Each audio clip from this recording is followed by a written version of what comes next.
y a d'abord plusieurs inculpations qui peuvent porter sur Donald Trump, mais la plus importante, c'est celle qui concerne le paiement de 130 000 dollars qu'il aurait assuré auprès de Stormy Daniels, qui est une actrice porno. Alors, de quoi s'agit-il exactement? Eh bien, il serait possible, probable même, que dans les années 2006-2016, Donald Trump ait rencontré Stormy Daniels, avec laquelle il a eu des relations intimes, et que en 2016, lorsqu'il était candidat à la présidence contre Hillary Clinton, il a versé par un intermédiaire 130 000 dollars à Stormy Daniels pour que l'histoire ne soit pas connue et ne gêne pas sa candidature. Alors aujourd'hui, 7 ans plus tard, un procureur de l'État de New York le met en accusation pour utilisation frauduleuse, car il n'a pas déclaré cette somme, et d'autre part, cette somme serait passée par l'intermédiaire des fonds qui étaient réservés à la campagne électorale. Voilà. Donald Trump dénonce une chasse aux sorcières, une persécution politique, appelle ses partisans à manifester. Faut-il craindre des violences s'il est arrêté, menotté mardi? Il peut y avoir des violences, en effet, parce que Donald Trump appelle ses partisans à la réaction. D'ailleurs, ça n'est pas tout à fait nouveau, parce que il y a déjà quelques jours, Donald Trump avait dit qu'il allait être inculpé et qu'en conséquence, il appelait ses partisans à une réaction vigoureuse.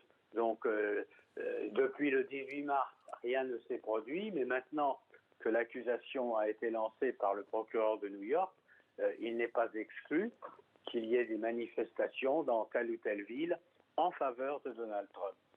Cela dit, ça n'est pas certain, mais c'est une probabilité parmi d'autres. Chez les démocrates, la nouvelle a été saluée comme une victoire de la justice. Quels sont les recours dont disposent les avocats de Donald Trump? Écoutez, vous savez, la justice américaine est extrêmement compliquée, minutieuse, lente. Ça ne veut pas dire que Donald Trump va immédiatement se retrouver en prison. Ça veut dire qu'il y aura de très nombreux recours, de très nombreuses interpellations. Il faudra que les preuves soient confirmées.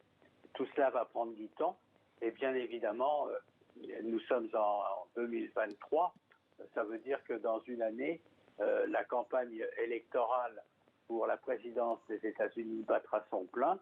Et à ce moment-là, il y aura des répercussions. Alors, il peut y avoir deux sortes de répercussions.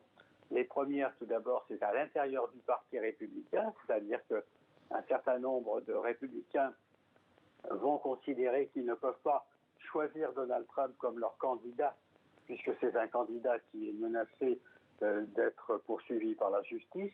Donc, ça favoriserait les concurrents républicains de Donald Trump à la présidence des États-Unis. Et puis, la deuxième conséquence, c'est que s'il était malgré tout choisi par ses compatriotes, ça voudrait dire que c'est une candidature fragilisée et qui pourrait être remise en question par les décisions judiciaires.